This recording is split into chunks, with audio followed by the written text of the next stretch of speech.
Good morning everyone. Now for today's DIY, I'm creating a felted penguin ornament. Now I've got some leftover woolen felt roving rather than sheets this time from an old Totoro kit I got a couple of years ago. I'm going to use some of the wool roving from that in today's project. Now the first job is to create the body of the penguin, and the way I'm going to do that is I'm taking a length of this white roving and I'm going to roll it slowly into a cylinder towards me, running the needle along the width of it as I go to keep it at least somewhat secure. And once I'm happy with the size, I cut off any excess wool so I can start properly needle felting. Now when you do this, take into account that the size of your finished penguin is going to be a lot smaller than this original wool cylinder that you've cut off. That's because when you needle felt the wool, it's going to get all matted and tough, and that's going to reduce it in size a lot. With the loose cylinder of wool in hand, start stabbing it from one end to the other. Keep rotating as you go. It's kind of hard to give definitive instructions here because what you need to be doing is pushing the needle into this little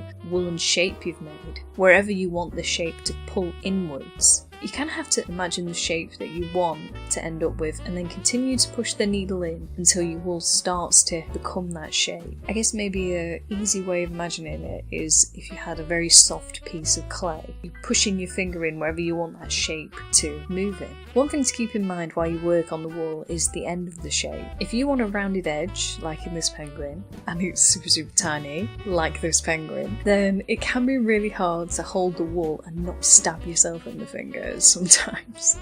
The only way I've found to stop doing this is always positioning the needle down and at a downward angle and slowing down whenever you're reaching one of these really fiddly moments. I'm sorry I don't have any better advice than that. You know, it might just be you have to deal with it a bit as well.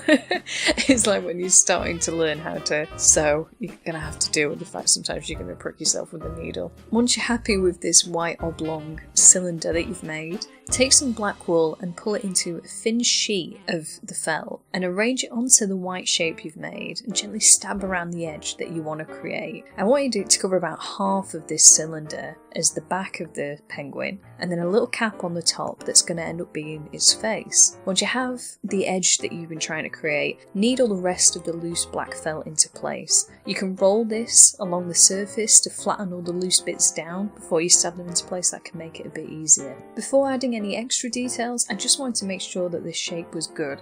So I took some thin strips of white and black wool respectively and added it wherever I wanted the shape to either be thicker or the wool colour looked a bit thin and patchy. Again, so much of this is while you're doing the craft, you're going to notice these things, so it's very hard for me to give a very clear tutorial on this. So if you have any questions, just leave me a comment below and I'll try and help as soon as I can. Then onto the details. I wanted to make this into a little baby penguin. So once the shape felt good, I just took some black wool and rolled it into a thin tube. And like most things, it's better to start small and just add on little bits rather than use a lot immediately and then try and fix it later. So I put the thin roll onto the face where the beak would be, and I used the smaller, just singular needle as you've got a lot more control over it, and again pressed around the edges first, working my way around till it all seemed to be in the correct place.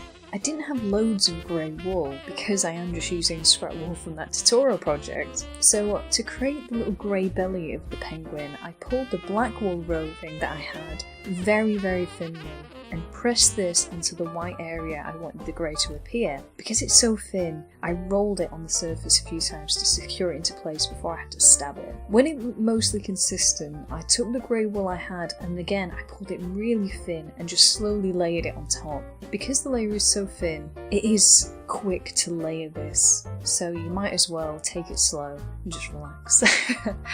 Next, take a tiny amount of wool and roll it into a tiny ball. You need to create 2 of these and position them where you want the penguin's eyes. The balls are going to be a little bit larger than you want them to appear, because when you press the needle in, they will reduce in size a lot, as you have through the rest of the project. Again, use the single needle to press that wool into place. This is going to be pretty fiddly, but it's only going to take a couple of jabs, so don't worry. And if all else fails, if you push the needle in hard enough, it will just disappear inside your wool. It's that small.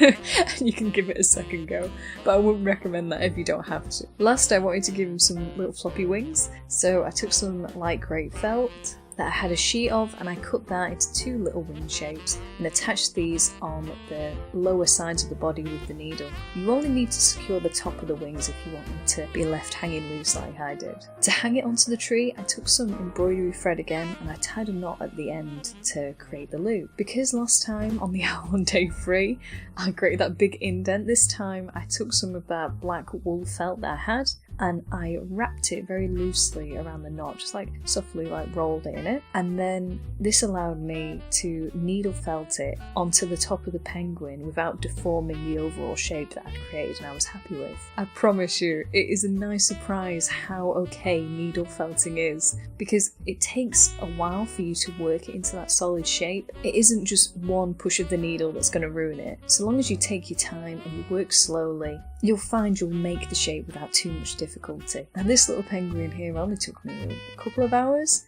and I'm really chuffed with the result, and I really think it'd be a nice easy project to get started with needle felting if you've ever fancied learning it. I hope you're all doing well and that you've enjoyed today's video. I'll see you again tomorrow.